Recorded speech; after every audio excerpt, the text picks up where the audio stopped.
आज के इस अवसर पर माननीय मुख्यमंत्री श्री मोहन यादव जी, नेता प्रतिपक्ष श्रीमान उमंग संगार जी, हमारे पूर्व मुख्यमंत्री श्री शिवराज सिंह जी, जगदीश देवड़ा जी, राजेंद्र शुक्ल जी, गोपाल भार्गव साहब, डॉक्टर सीता सरण जी, गिरीश गौतम जी, श्रीमान राजेंद्र सिंह जी, श्रीमान रामनिवास रावत जी, श्रीमान हेमंत कटारे जी, श्रीमान अजय बिश्नोई जी, श्रीमान कैलाश विजयवर्गीय जी, श्रीमान प्रहलाद पटेल जी, श्रीमान राकेश सिंह जी, श्रीमान विसाऊलाल जी और इस अवसर पर उपस्थित सदन के सभी सदस्यगण, यह पहला सत्र है। सभी लोग अपने अपने निर्वाचन क्षेत्र से चुनकर आए हैं। मैं आप सबका हृदय से बहुत बहुत स्वागत करता हूं, बहुत बहुत अभिनंदन करता हूं। मुझे बहुत प्रसन्नता है कि जब विधानसभा के अध्यक्ष पद के निर्वाचन का समय आया, उस समय पक्ष और विपक्ष दोनों ने मिलकर सर्वसम्मति से चयन किया। इसके लिए मैं भारतीय जनता पार्टी, कांग्रेस पार्टी और सभी सदस्यों का हृदय से बहुत बहुत आभार प्रकट करता हूं और उन्हें धन्यवाद देना चाहता हूं। अभी 2 दिन लगातार हमारे सदन के वरिष्ठतम सदस्य श्रीमान गोपाल भार्गव जी ने प्रोटेम स्पीकर के रूप में अपने दायित्व का निर्वहन किया।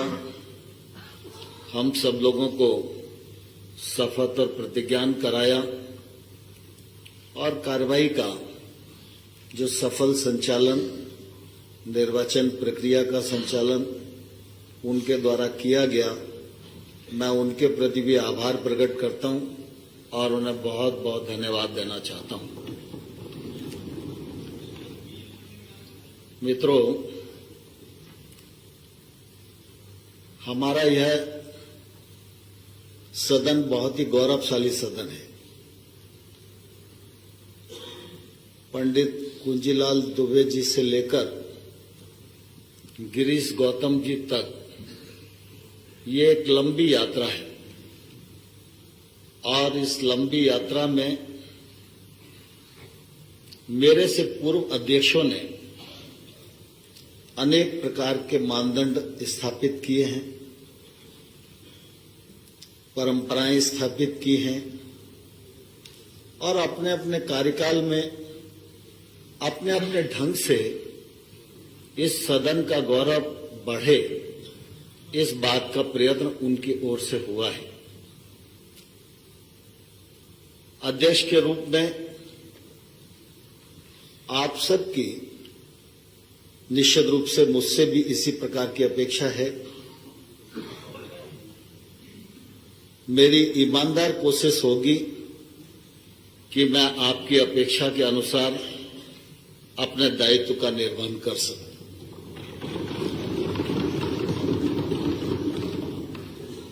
मेरे निर्वाचन के पश्चात विभिन्न माननीय सदस्यों ने मेरे बारे में अपने विचार व्यक्त किए। मुझे नहीं मालूम कि मैं उन विचारों के योग्य हूं अथवा नहीं, लेकिन मैं इतना जरूर जानता हूं कि अगर आपके मन में ऐसा भाव मेरे प्रति है जो आपके द्वारा व्यक्त किया गया, तो मेरी ये जवाबदेही है, मैं उस भाव का सम्मान करूं और उसको निभाने की पूरी कोशिश करूं। हम सब सार्वजनिक जीवन में हैं। सार्वजनिक जीवन में व्यक्ति पहले मैदान में काम करता है, फिर किसी संस्था या संगठन से जोड़ता है, और जब वो संगठन उसको अवसर देता है तो वो जनप्रतिनिधि के रूप में अपनी भूमिका का निर्वाह करता है। लेकिन हम संगठन में काम करें या जनप्रतिनिधि के रूप में काम करें, हम सबका उद्देश्य एक ही होता है, जन समस्याओं का निराकरण, राज्य का सर्वांगीण विकास और संतुलित विकास। लोकतंत्र की एक खूबसूरती है कि पक्ष है तो विपक्ष भी है, और पक्ष के बिना विपक्ष अधूरा है और विपक्ष के बिना पक्ष अधूरा है, ये भी हम सब लोग भली प्रकार से जानते हैं। पक्ष और विपक्ष लोकतंत्र के दो पाए हैं। दोनों पाए को मजबूती के हिसाब से कदम से कदम, कंधे से कंधा मिलाकर चलना, इसी में हम सब लक्ष्य तक मिलकर पहुंच सकते हैं। मुझसे यह भी अपेक्षा की गई है कि मैं प्रतिपक्ष के सदस्यों को अधिक समय दूं। सत्ता पक्ष के मेंबर्स ने भी अपेक्षाएं व्यक्त की हैं, लेकिन मैं इतना जरूर आप सबको कहना चाहता हूं, इस आसंदी पर रहते हुए मेरी कोशिश ये रहेगी कि मेरी निगाह और नजर हर सदस्य पर रहे, और जो हक उसे मिलना चाहिए उस हक से वो वंचित न हो, यह निश्चित रूप से मेरी कोशिश रहेगी। मुझे प्रसन्नता है, इस बार विधानसभा में बहुत सारे नए सदस्य भी चुनकर आए हैं। उन नए सदस्यों को वरिष्ठ सदस्यों का सहकार मिले, उनका आशीर्वाद मिले, उनके सानिध्य में वो सीख सकें, इस बात की भी जिम्मेवारी हम सब वरिष्ठ सदस्यों को मैं समझता हूं लेनी चाहिए। हमारे सदन की कार्यवाही की नियम हैं, प्रक्रिया हैं, परंपराएं हैं, उनसे सदन चलता है। पुराने सदस्य इस बात को भलीभांति जानते हैं। तो नए सदस्यों को भी ये नियम प्रक्रियाओं का ज्ञान हो और वो हमारे साथ सीख सकें और ठीक से अपने दायित्व का निर्वहन कर सकें, यह भी निश्चित रूप से हम सब लोगों की चिंता रहनी चाहिए। राजनीतिक क्षेत्र में जब हम संगठन में काम करें या जनप्रतिनिधि के रूप में काम करें, तो मैं अपने अनुभव से यह जरूर आग्रह करना चाहता हूं कि राजनीतिक क्षेत्र में काम करने वाला व्यक्ति जितना अधिक अध्ययन करेगा, उतना अधिक वो सार्थक जीवन व्यतीत कर सकेगा और लोकतंत्र में सार्थक भूमिका का निर्वहन कर सकेगा। सामान्य तौर पर वर्तमान राजनीतिक जो परिदृश्य है, उसमें भौतिक भूमिका ज्यादा है, और इसलिए कई बार अध्ययन का जो पक्ष है वो ओझल हो जाता है, और अध्ययन की जो शून्यता है वो निश्चित रूप से फिर किसी भी मनुष्य को शॉर्टकट ढूंढने के लिए विवश करती है। और इसलिए हमारे पूर्वजों ने एक बहुत ही समृद्ध लाइब्रेरी इस विधानसभा में बनाई है। उस लाइब्रेरी का उपयोग नए सदस्यों ने तो करना ही चाहिए, लेकिन पुराने सदस्यों को भी ऐसा नहीं मानकर चलना चाहिए कि वो सब कुछ सीख गए। हम सब जानते हैं कि सार्थक जीवन इसी में है कि हम अपने भीतर हमेशा विद्यार्थी भाव को जिंदा रखें। व्यक्ति कितना भी पढ़े, कितना भी अनुभव करे, फिर भी सीखने के लिए पढ़ा ही रहता है, और जितना व्यक्ति सीखता है तो समाज में बांटता भी है।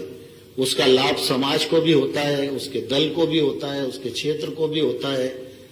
और जिन जिन क्षेत्रों में वो काम करने के लिए जाता है उन क्षेत्रों को भी निश्चित रूप से वो लाभ मिलता ही है।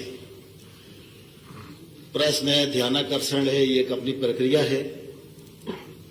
इसमें जितने अध्ययन के साथ हम तैयारी रखेंगे, सरकार को उतने ही अध्ययन के साथ जवाब देने के लिए विवश होना पड़ेगा और जवाब सार्थक आए, समस्या की जड़ तक हम जाएं, तो ये बहुत जरूरी है। एक उदाहरण मैं आपको देना चाहता हूं। मैं प्रतिपक्ष का सदस्य था और रत्नेश सालोमन उच्च शिक्षा मंत्री थे। तो मैं जिस विधानसभा क्षेत्र का सदस्य था, उस विधानसभा क्षेत्र में 2 शासकीय महाविद्यालय थे। उनके पास अपना भवन नहीं था। तो जैसे ही सत्र शुरू होता था तो सरकार ये कार्रवाई शुरू कर देती थी कि इनको किसी दूसरी बड़ी बिल्डिंग में भेज दो। अब बड़ी बिल्डिंग में जाएंगे तो मेरे विधानसभा क्षेत्र से बाहर जाने वाले हैं। तो मेरी कोशिश ये रहती थी कि भाई अपन विधायक है तो अपने यहाँ का कॉलेज तो जाना नहीं चाहिए। तो बड़ी कोशिश की, लेकिन उस समय पैसे का अभाव रहा। तो मैंने कई बार प्रश्न लगाया। एक बार रत्नेश सालोमन जी ने मुझे जवाब में कहा कि आप विधायक निधि से जितना दे दोगे उतना हम सरकार से दे देंगे। तो मैंने उस समय दोनों महाविद्यालयों के लिए 10-10 लाख रुपया दे दिया। अब एक महाविद्यालय की बिल्डिंग बनाने में 85 लाख रुपया लगता था, लेकिन वो कम था। लेकिन काम शुरू हो जाएगा तो महाविद्यालय रुक जाएगा, ये मेरी कोशिश थी। तो मैंने इतनी कोशिश की उन दोनों महाविद्यालयों को बनाने के लिए। आजकल प्रद्युमन सिंह जी उस विधानसभा क्षेत्र का नेतृत्व करते हैं कि मैं इन वर्षों में राज्य और केंद्र सरकार में विभिन्न विभागों का मंत्री रहा हूं, लेकिन जिन विभागों का मैं मंत्री रहा हूं उस विभाग की किसी मांग संख्या का मुझे क्रमांक याद नहीं है। लेकिन उच्च शिक्षा विभाग की उस कालखंड में मांग संख्या 44 होती थी जिसमें कॉलेज की बिल्डिंग बनाने के लिए पैसा होता था। तो मैंने इतनी बार कोशिश की कि और उसके बाद में कोशिश के परिणाम स्वरूप पैसा लेने में सफल हुआ। आज दोनों बिल्डिंगें बनी हुई हैं। तो मैं कुल मिला के कहना ये चाहता हूं कि सदस्यों को जो प्रश्न उठाएं उसको लॉजिकल एंड तक ले जाना चाहिए।